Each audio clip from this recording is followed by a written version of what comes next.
How to wifi hacking search দিয়ে আপনারা যারা আমার এই ভিডিওটা দেখতেছেন তাদেরকে বলবো আপনারা সঠিক ভিডিও দেখতেছেন। আজকে আমি ওয়াইফাই হ্যাকিং নিয়ে আলোচনা করব। ওয়াইফাই হ্যাকিং আদৌ কি পসিবল? এই প্রশ্নের উত্তরটা সরাসরি দেওয়া যায় না।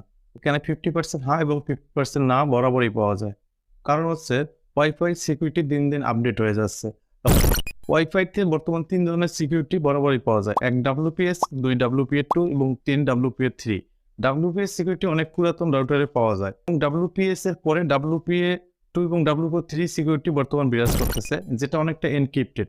এই WPA2 এবং WPA3 সিকিউরিটি যেটা আছে, এই সিকিউরিটি প্রফেশনাল হ্যাকারদের কাছে একমাত্র সম্ভব হ্যাকিং করা।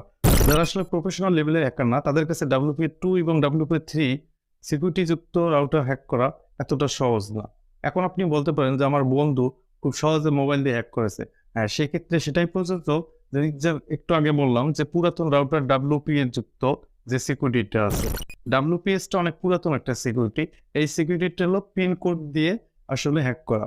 এই সিকিউরিটিটা নিয়ে আলোচনা করবো, তার আগে কয়েকটা কথা বলে রাখি।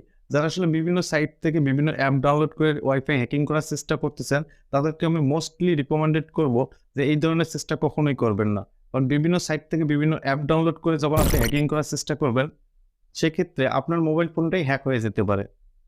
এখন আসি মূল কথায়, যদি মোবাইল ফোন দিয়ে এখন WPS সিকিউরিটি দিয়ে ওয়াইফাই কানেকশন দিতে চান, এখানে একটা বড় ধরনের শর্ত আছে।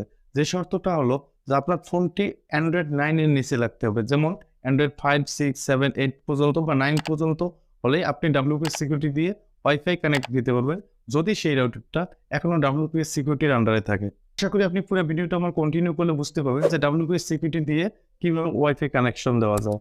এবং তার আগে বলে রাখি, আপনি যদি আমার চ্যানেলে এই ভিডিওটা প্রথম দেখে থাকেন, অবশ্যই আমার চ্যানেলটি সাবস্ক্রাইব করে রাখবেন এবং আমার পেজটি ফলো দিয়ে রাখবেন। ভিউয়ার্স, তাহলে সরাসরি মূল ভিডিওতে চলে যান এবং দেখা যায় যে কীভাবে আপনি WPS সেটিং দিয়ে কোনোরকম পাসওয়ার্ড ছাড়াই ওয়াইফাই কানেকশন দিবেন। আপনি আমরা গুগল প্লে স্টোর থেকে WPS অ্যাপটা ইনস্টল দিয়ে নেবেন। ইনস্টল দেওয়ার পর WPS অ্যাপটা এভাবে আপনি ওপেন করবেন। ওপেন করার পর এভাবে একটা রিফ্রেশ করবেন। রিফ্রেশ করার পর এভাবে আপনার সব ওয়াইফাইগুলো দেখাবে। এখানে বলে দিই আপনি লোকেশনটা সবসময় অন রাখবেন। অন রাখার পর এখানে অনেকগুলো ওয়াইফাই আছে। আমি আজকে দেখাবো TP-Link D32। এই রাউটারটা এখন WPS এর মাধ্যমে কানেকশন করা সম্ভব। এখন আমি TP-Link D32-তে ক্লিক করব।